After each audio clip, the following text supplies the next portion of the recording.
Familiar with Good Eats, you're familiar with Iron Chef, you're familiar with Cutthroat Kitchen, and you're also familiar with the man, the legend, Alton Brown. We're excited to be able to bring his first ever cookbook to QVC. Not his first cookbook, but the first one ever on QVC, and the first one that he's written in now 5 years with his very busy schedule with a lot going on. This is an exciting opportunity to take a peek inside Alton's own personal kitchen because these recipes are his everyday eats. Let's welcome him in and let you know that already over 1,400 books are gone. Alton Brown, welcome, sir. Thanks very much. Nice to have you here. This is such an honor. Thank you. Really, really exciting. And you know what? This is something so exciting because when we watch you on Food Network, you are a virtual food encyclopedia. You know so much about food. I'm embarrassing you, I know. But this is the kind of thing that you pride yourself on. You know a lot about food. You know a lot about ingredients. I like to teach. And you like to teach, exactly. But this book is a glimpse inside your own kitchen.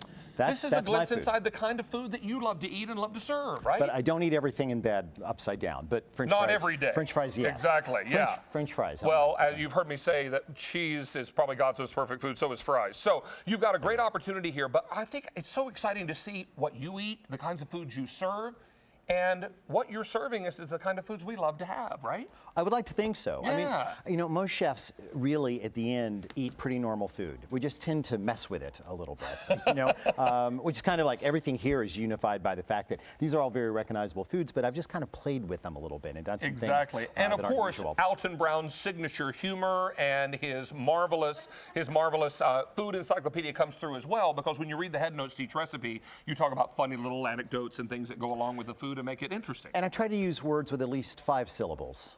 Whenever possible. Yeah, whenever possible, because they impress. 5 syllables always better than 5. Well, let's talk a little bit about General's fried chicken. You were snacking on this earlier. I ate like 6 pieces, yeah. Well, good for you. Yeah, I mean, it's lunchtime after all. Yeah. But talk to us about your fried chicken.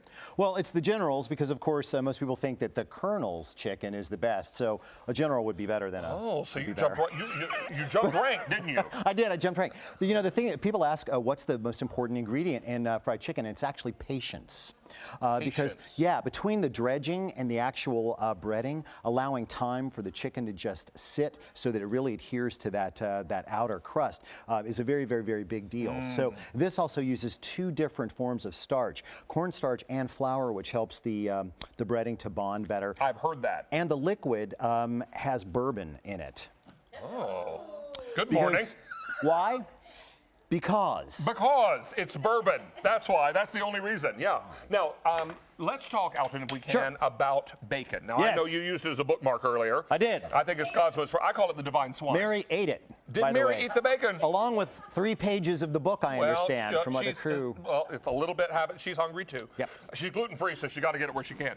This is important because this is what you call lacquered bacon. It is lacquered. This lacquered bacon is candied bacon, isn't it? It is candied, but with a lot of pepper, both red pepper and black pepper. So the way I was sitting one day looking at baking, thinking, how could this possibly be better?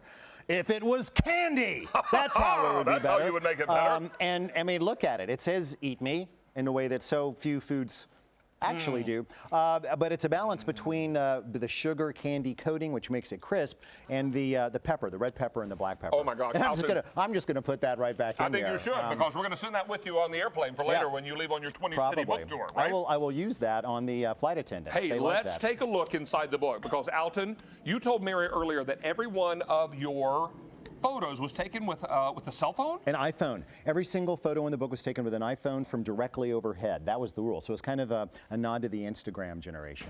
Well, 2,300 of your books are gone now. You're going to love the great variety of recipes here. This is just so exciting. Oh, there's the bacon. The lacquered bacon. So easy to do, and you really kind of make this kind of cooking easy for all of us to follow, don't you? Well, because it kind of is. You know, making food easy is usually about the way recipes are written. Correct. It's not really that the food is ever complicated. It's usually that the recipes are written in a very complicated way. And because this is stuff that I make pretty much every day, you know, it was just a matter of trying to communicate that in a way that would make it easy for Well, we've got to talk about meatloaf, because this is classic comfort food. Tell us about your meatloaf. Well, my meatloaf's a little different because, number one, instead of using a binding agent like oatmeal, I just cut to the chase and crumble up potato chips. So this is held together with potato chips, and then once it's glazed, it's smoked. I cook this in a smoker, so it's like a combination of barbecue and meatloaf at the same time. We have quite a few smokers sold on QVC, so a lot of you could make this smoked meatloaf at home, right? You can smoke it and then completely cook it in the smoker, which is what I do. And I think that kind of ups it. You know, meatloaf is and also uses several different kinds of meat. It's got pork and beef in it, so that you get a mixture of flavors and textures, which I think is important for It's me. also incredibly moist. The glaze is marvelous. That's not a ketchup glaze. That's something very special. No, that's wicked sorcery right there. Wicked sorcery. Yeah, and that's it's sorcery. smoky, and all this gives way to something I do when I get a little inspired. A little happy dance on that. Wow, that's amazing. This meatloaf is out of this world. Can we talk? I know it's scary, isn't it? Let's talk about your chess pie. Okay, chess pie. I can talk about chess pie. You know, chess pie is a southern standard. The interior of a pecan pie is a chess pie, technically speaking. True. But I decided to turn it into the base for a chocolate meringue pie. And here's the thing. A lot of people have a problem with chocolate meringue pie because it's usually set with starch, which makes it weep and get goopy. Right. This one's not, because chess pies are set with eggs, so it's more of a custard. It's also a very, very intense flavor. I put nuts in the crust, and very often chocolate nibs in the actual meringue. So this is like, if you're going to eat one pie a year, this would probably, for me, it would be this It's pie. what you want to go. And I love that you have the chocolate nibs in the meringue, because the meringue sometimes can be a great big forkful of nothing. Forkful of nothing. I think that if it's going to be the majority of the pie, which it is here, that the meringue ought to be pretty great by itself. And you just you hit it with a blowtorch at the end, which is a great excuse to go to the hardware store. And make it pretty, right? Because you want a bigger blowtorch. Everybody here working on the floor knows the power of a blowtorch. Exactly. Simply And real quickly before we wrap up, bread pudding. Bread pudding, that is a bread pudding that has a fair amount of bourbon in it. And I like to think that mine's a little different because I actually use several different dried fruits. And it's dried cherries that are really the kind of secret ingredient in that particular one. And Not tell that me that's a secret. about this chicken salad. This is your big fat Greek chicken salad, is that right? Yes.